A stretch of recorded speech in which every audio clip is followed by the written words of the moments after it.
Hello बच्चों, कैसे हैं आप लोग। स्वागत है एक बार फिर से आप लोगों का नई वीडियो के साथ में। तो देखो दोस्तों, नई वीडियो आप लोगों के सामने लेकर हाजिर हैं। नई वीडियो एजुकेशनल वीडियो आप लोगों के लेकर हाजिर हैं। और सबसे पहले चैनल का नाम है सफरदा परीक्षा मराठी। और सफरदा परीक्षा मराठी चैनल पर एक बार फिर से नई वीडियो लेकर हाजिर हैं। तो देखिए, यहाँ पर हम आपको जो महत्वपूर्ण क्वेश्चन एक पैटर्न बताएंगे, जहाँ पर जो आते हैं एग्जाम में उसके बारे में, और प्रश्न बताएंगे, प्रश्न उत्तर। तो देखिए, शुरू करते हैं आज का वीडियो का टॉपिक। देखिए, एक सवाल मैथ में जो इस प्रकार के सवाल आते हैं, जैसे कि कैसे कि एक आयत की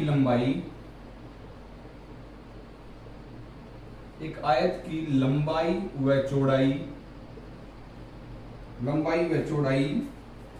क्रमशः 8 सेंटीमीटर और 6 सेंटीमीटर हैं। 8 सेंटीमीटर और 6 सेंटीमीटर है। उसके विकर्ण की लंबाई ज्ञात कीजिए।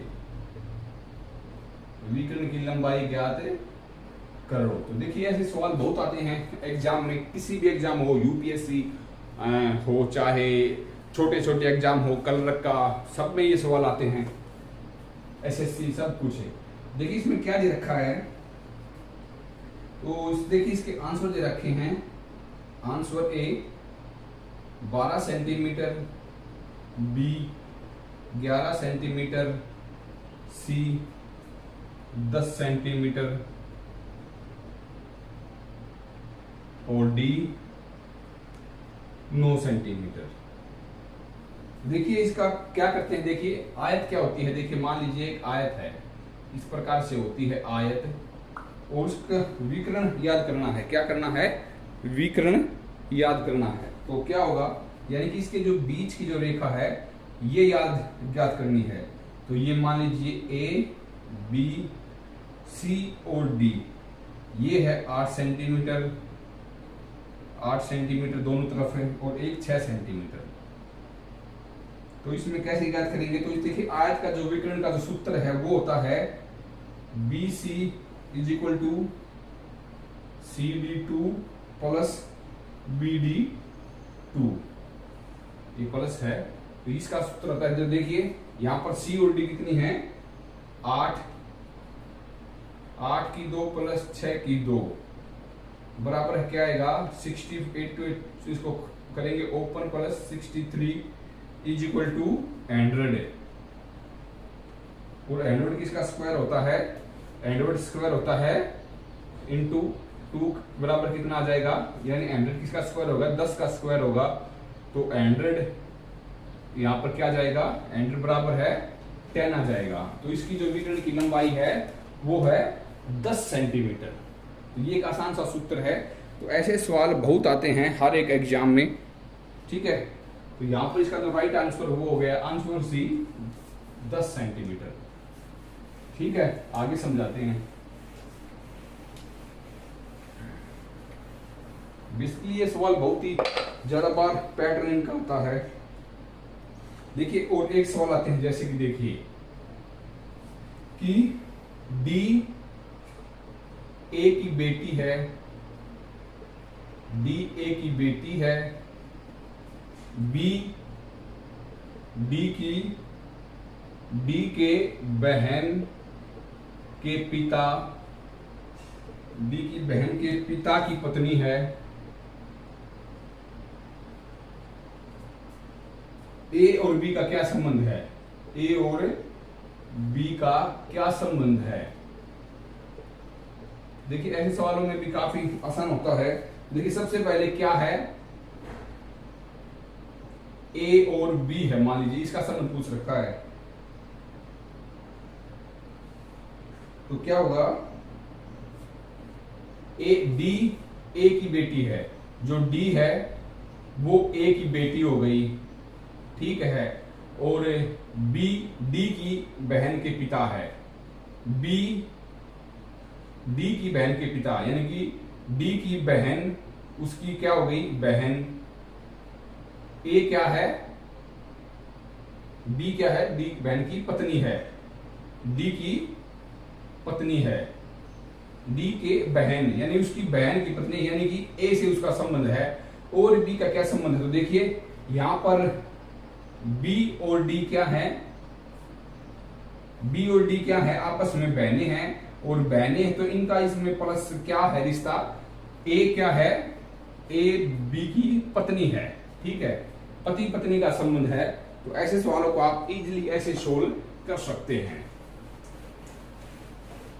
ठीक है। यूपीएससी की फुल फॉर्म, यूपीएससी की फुल फॉर्म, यूपीएससी की फुल फॉर्म क्या होती है, बड़ा ही आसान है, union public service commission, union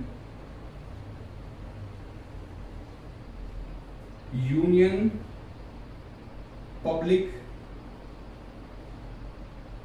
service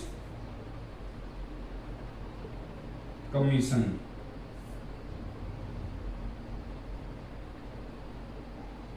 तो यूपीएससी की फुल फॉर्म क्या है, यूनियन पब्लिक सर्विस कम्युनिकेशन।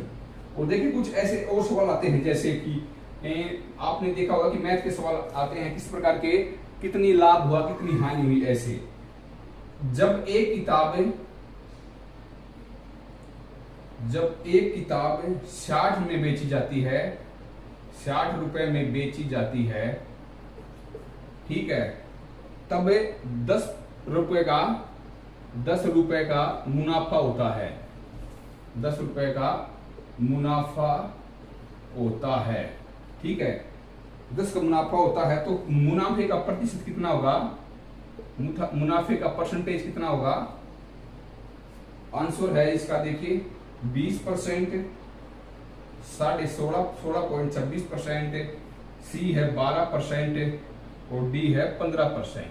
तो यहां पर कितना होगा, किताब है, विक्रय मूल्य कितना है किताब का, विक्रय मूल्य है 60 रुपए, लाभ होता है 10 रुपए।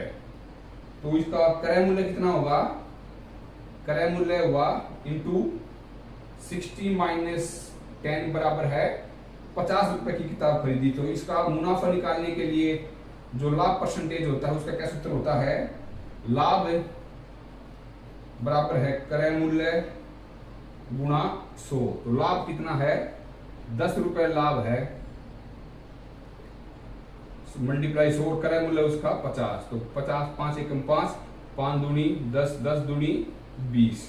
तो क्या परसेंट आ गया, 20% इसका मुनाफा हुआ है। तो मेरे प्यारे दोस्तों, आज हम आपको देखिए 2 ही टॉपिक हमने 3 टॉपिक आपको समझाए हैं। इसमें एक तो विकर्ण वाला सवाल, आयत का कुछ ऐसा हो जाए, और दूसरा हानि लाभ का। तो अगर इसमें हानि हो तो माइनस हानि हो जाएगी, क्रय मूल्य का ऐसे होगा। मान लीजिए इसमें अगर 10 की, मान लीजिए 20 रुपए की क्या होती, हानि होती, 20 की हानि होती तो भी यही सूत्र लगेगा कि जो हानि 60 में से 20 गए तो क्रय मूल्य हो गया 40 रुपए, सॉरी 80 रुपए प्लस हो जाएगा, क्योंकि 20 तो माइनस हुआ है तो 80 रुपए हो जाएगा।